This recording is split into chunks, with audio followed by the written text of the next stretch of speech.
Oh, George, what a house! What a lovely house! I am sure it's haunted. Let us get that house to live in this summer. We will have Kate and Jack and Susie and Jim, of course, and a splendid time of it. Young husbands are indulgent, but still they have to recognize facts. My dear, the house may not be to rent, and it may also not be habitable. There is surely somebody in it. I am going to inquire.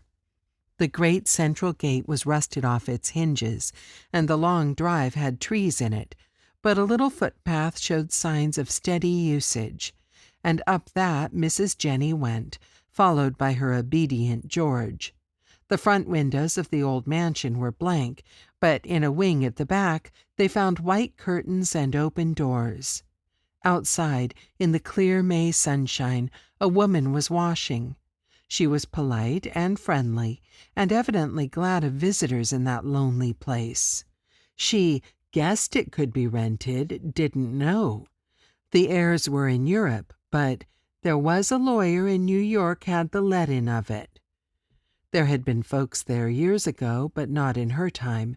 She and her husband had the rent of their part for taking care of the place. Not that they took much care on't either, but keepin' robbers out. It was furnished throughout, old-fashioned enough, but good, and if they took it, she could do the work for 'em herself, she guessed, if he was willin'. Never was a crazy scheme more easily arranged.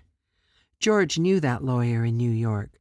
The rent was not alarming, and the nearness to a rising seashore resort made it a still pleasanter place to spend the summer. Kate and Jack and Susie and Jim cheerfully accepted, and the June moon found them all sitting on the high front porch.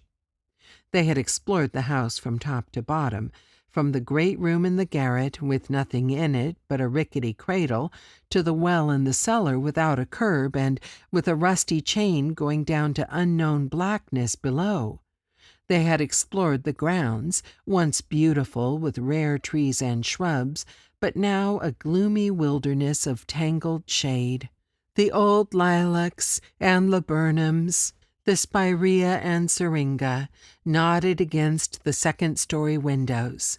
What garden plants survived were great ragged bushes or great shapeless beds.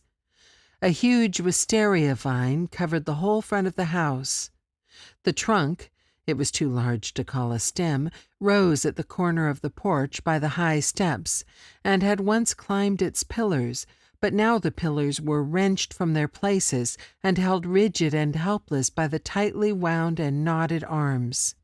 It fenced in all the upper story of the porch with a knitted wall of stem and leaf. It ran along the eaves, holding up the gutter that once supported it. It shaded every window with heavy green, and the drooping, fragrant blossoms made a waving sheet of purple from roof to ground. "Did you ever see such a wistaria?" cried ecstatic Mrs. Jenny. "It is worth the rent just to sit under such a vine. A fig tree beside it would be sheer superfluity and wicked extravagance."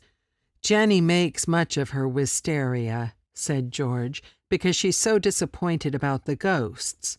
She made up her mind at first sight to have ghosts in the house, and she can't even find a ghost story." "No," Jenny assented mournfully. "I pumped poor Mrs. Pepperell for 3 days, but could get nothing out of her. But I'm convinced there is a story, if we could only find it.